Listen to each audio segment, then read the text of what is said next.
Hello, আসসালামু আলাইকুম। কালকে আমরা ভোরে যশোরে যাচ্ছি। আমার বাচ্চারা, হাসব্যান্ড, আমরা সবাই। আমার মেয়ে আমাকে মেহেদি পরিয়ে দিচ্ছে।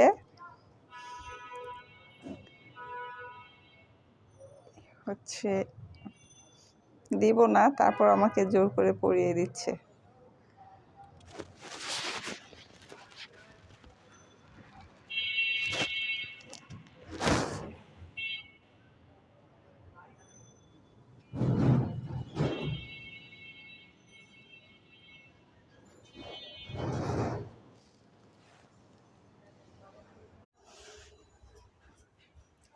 হ্যালো গাইস, এই হচ্ছে আমার মেয়ে, আমাকে মেহেদি পরিয়ে দিয়েছে।